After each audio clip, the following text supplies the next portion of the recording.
Irrigation lines are running dry, almond orchards are being torn apart by rats, and California's farmers are ringing alarm bells so loudly that the state that feeds America is suddenly facing a crisis that could turn its lush, world-famous bounty into bare, silent fields. And if California breaks, every grocery aisle in the country is going to feel it. Fast. So the real question is, are we witnessing the start of a statewide farm collapse, or can California stop this disaster before it hits our plates? New tonight, Governor Gavin Newsom is appealing the end of USDA farm subsidies used to supply food banks. Imagine sitting down with a friend over coffee and they start telling you this wild story out of California, not some celebrity drama, but something that could literally shake up the food on your plate and the way America grows its fruits and nuts. The headline reads like clickbait. Governor of California panics after farmers warn of massive crop failure. But when you dig into what's actually happening, it feels less like exaggeration and more like a brewing storm with very real consequences. California's Central Valley is often described as the beating heart of America's agricultural machine, and for good reason. This long stretch of flat, fertile land tucked between mountain ranges produces an astonishing share of the country's crops, from almonds, walnuts, and pistachios to an array of fruits, veggies, and cotton. For some products, like almonds, California doesn't just dominate the United States market, it dominates the world. In fact, roughly 80% of the world's almonds come from California orchards. California alone supplies a huge chunk of the nation's walnuts and a big slice of its vegetables, too. When fields in this part of the world struggle, grocery shelves from coast to coast feel the ripple. Newsom says since 2022, California has used nearly $90 million in funding for its local food purchase assistance program to support farmers and strengthen the state's food supply system. Now, picture that farmland parched, stressed, or teeming with pests instead of healthy crops. That's the core of the farmer's warning that has state leaders, including the governor, on edge. Long-standing issues like water shortages and over-reliance on groundwater, combined with newer problems such as pest invasions and unexpected environmental challenges, are piling up so fast that growers are openly talking about the chance of massive crop failures. The voice of the farming community, once just background noise in policy discussions, is now sounding urgent. And when those who feed millions speak that loudly, politicians listen and scramble. California's water war is heating up. The governor has just unveiled a new $14 billion plan to build 2 tunnels underneath the Delta, transferring water from Northern California. Water has always been both a blessing and a curse in California. Decades of irrigation infrastructure, aqueducts, canals, and wells turned a dry landscape into one of the richest farming regions on Earth, but it also created a heavy dependence on surface water and groundwater pumping. The system worked well enough when water was plentiful, but with climate change pushing hotter, drier conditions and prolonged droughts becoming more common, that balance has been shaken. Farmers are feeling it firsthand as irrigation deliveries get cut back, wells run dry, and the costs of pulling water from deep underground keep rising. It's not just about less water, it's about uncertainty and rising costs that make it harder to plan or even keep a farm running. Then there are the pests, and not the kind you might shrug off in a backyard garden. One of the most dramatic and costly issues hitting farmers this season is a roof rat infestation sweeping through the Central Valley's almond orchards. These rodents are more than just a nuisance. They burrow into the root zones of trees, strip bark, feast on the nuts farmers are trying to harvest, and gnaw relentlessly on irrigation equipment. Imagine spending tens of thousands of dollars only to watch animals chew through the very lines that water your crops. That's literally what's happening. Farmers estimate losses in the hundreds of millions of dollars, with some surveys showing damages ranging from about $109 million to as much as $311 million across more than 100,000 acres of orchards. In some places, growers report exterminating dozens of rats every single day just to try to get ahead of the problem. California now has the second rattiest city in the nation. Governor Newsom banned the most lethal rat poison in the state last year to protect pets and wildlife. But pest control says that has led to a surge in the rodent population, especially in Los Angeles. It's not just rats either. Parts of the agricultural belt, especially around the Imperial Valley, are on high alert for a resurgence of the sweet potato whitefly, a pest infamous in the region for decimating crops in the past. Local authorities have even declared emergencies to allow limited use of certain pesticides that are otherwise restricted, just to try to stay ahead of a potential outbreak. Whiteflies feed on plant sap and spread disease, weakening crops well before harvest time and making entire fields less productive or even unsellable if the infestation gets out of hand. Farmers are sounding these alarms not just because of one isolated problem, but because multiple stressors are hitting at once. Reduced water deliveries force growers to cut back where they can, but that also makes crops more vulnerable to pests and environmental stress. Abandoned or fallowed lands, fields that farmers stop tending because it's too expensive to keep them productive, become breeding grounds for pests that then invade neighboring orchards. It's a vicious cycle where one problem feeds another, making it harder and harder to contain the damage. Others struggling to keep tabs on their employees that are now on unemployment. Others that haven't even imagined the prospect of being able to even open. And it's not like farmers are exaggerating to get attention. These are real economic losses with real math behind them. When growers have to spend thousands repairing irrigation lines eaten away by rodents or replace entire systems again and again because the infestations keep coming back, it hits the bottom line hard. Even beyond the direct damage, these issues add to an already tough financial picture where high labor and input costs, tighter regulations, and market challenges make farming less profitable than it has been in years. Some growers are caught in a tough spot where they can't afford to remove old orchards and replant new ones, yet can't afford to care for the old plantings either. And that abandoned acreage only compounds the problems. It's this cumulative stress, water scarcity, pest explosions, rising costs, regulatory hurdles, that has created the backdrop for the governor's increasingly urgent responses. When farmers start warning of crop failures that could affect not just local markets but the national supply of almonds, walnuts, and other staples, it's no surprise that state leadership is feeling the pressure. Decisions are being made quickly around emergency declarations, support measures, and calls for federal aid.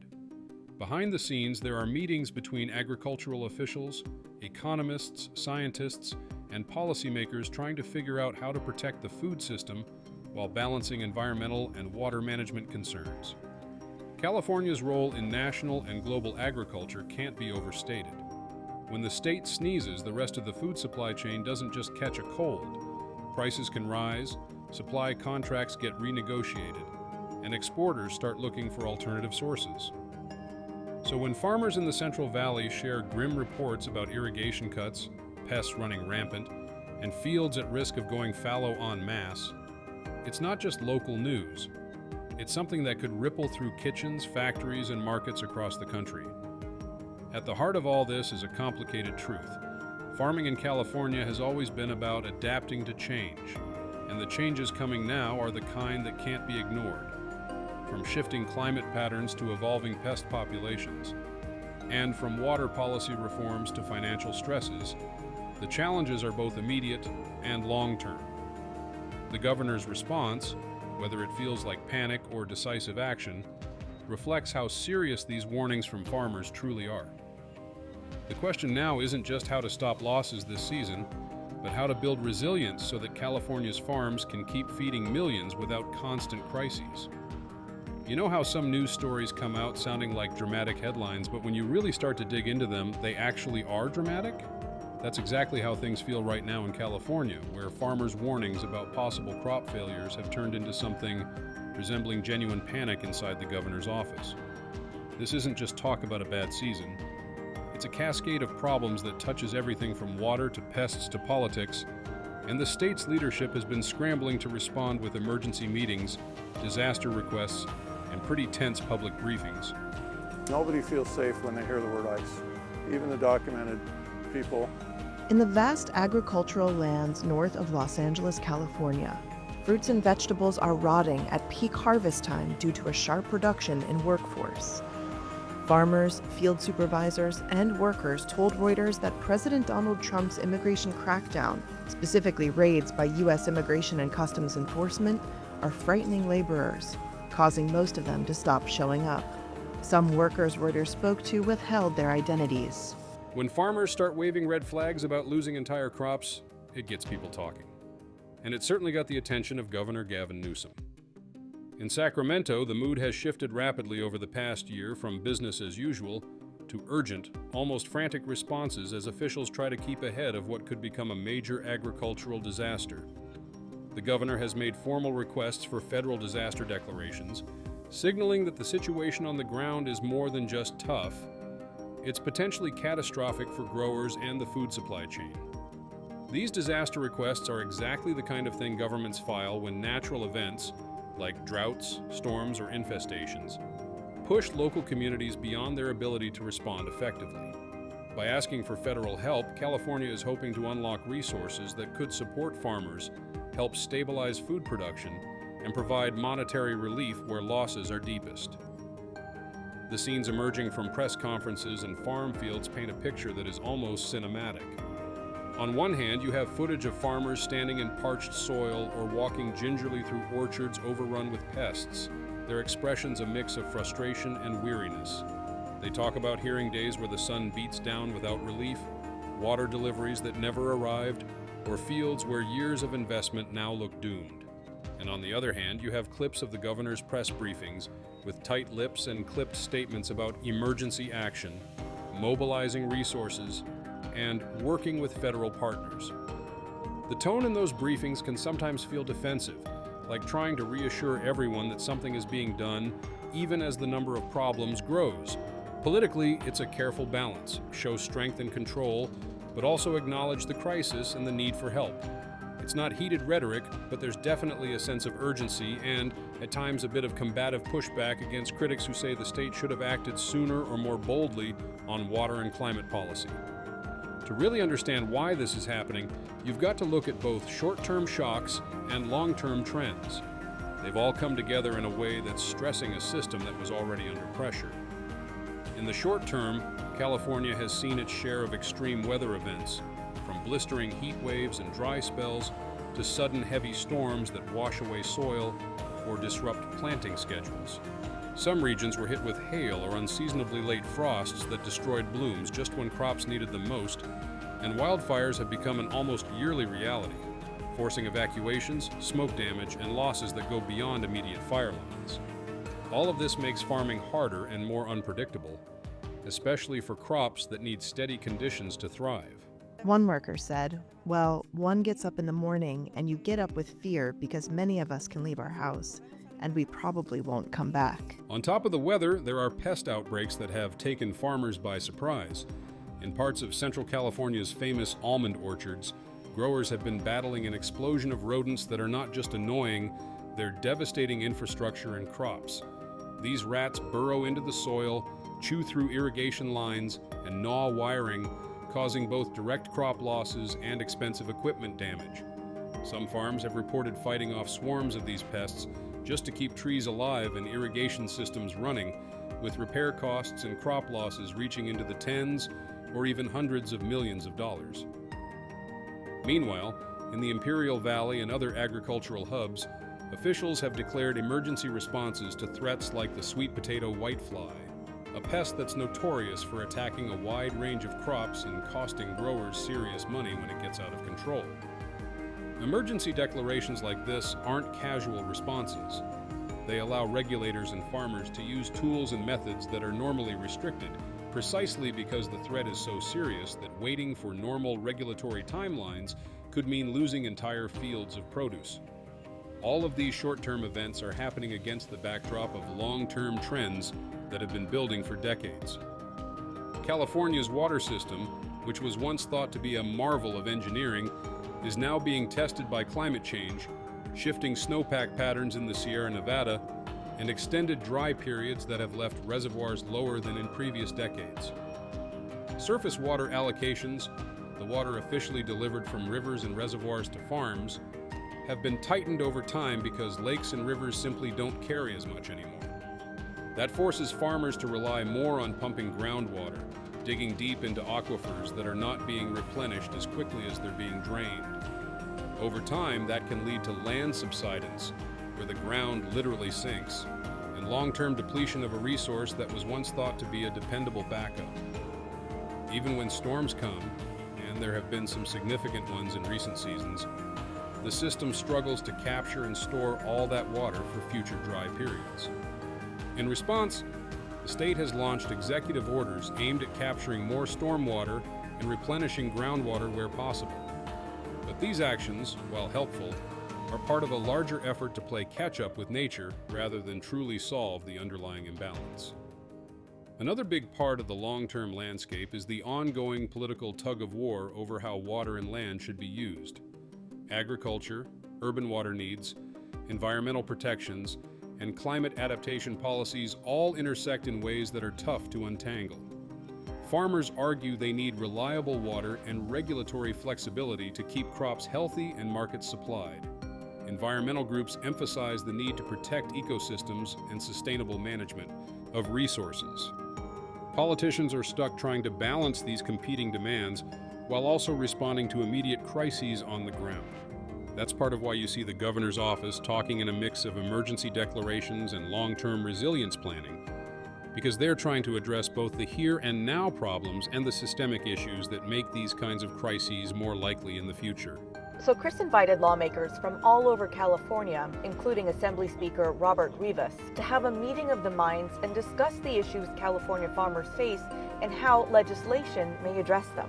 One issue brought up was the long-term impact of this past summer's immigration enforcement. When you step back and look at it all, it's easy to see why tensions are high. Farmers who planted seeds months ago are now facing losses they can't easily recover from. State leaders are trying to coordinate responses, secure federal disaster relief, and manage political expectations. And the public, from grocery shoppers to lawmakers in Washington, is watching to see how California handles the situation, knowing that what happens here doesn't stay here. It affects food prices, supply chains, and economic stability across the country.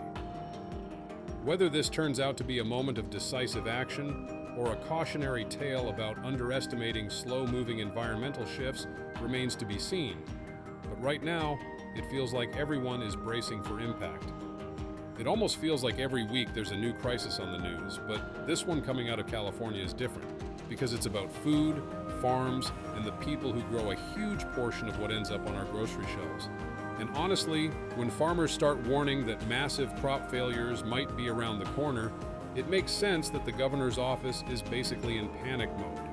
Not the screaming kind of panic, more like frantic meetings, emergency calls, and everyone trying to figure out how to stop a slow-moving disaster before it becomes a full-blown national problem. Farmers across California, especially in the Central Valley, have been sounding the alarm for months. They've been dealing with a brutal combination of things: water shortages, heat waves, pests, broken irrigation systems, and increasing costs just to keep fields alive. You know how sometimes one bad thing happens and you deal with it, but when 3 or 4 disasters hit at the same time, things get overwhelming? That's exactly what they're going through. Farmers are losing harvest because their wells are drying up, and when irrigation pipes do get water, they're sometimes too damaged to carry it. A lot of growers are repairing the same lines again and again because rodents, especially roof rats, are chewing through the plastic, the wiring, and even the roots of almond trees. Imagine spending thousands of dollars replacing irrigation pipes, only to wake up the next morning and see the same damage again.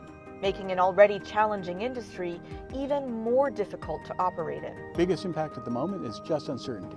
Some almond farmers are saying they've lost not just nuts, but whole sections of orchards. The trees get weakened by pests, the irrigation fails, and then the heat finishes the job. A few growers said it feels like watching money burn slowly, branch by branch. Even the pest control bills have skyrocketed. One farmer joked darkly, "I think the rats are eating better than we are right now."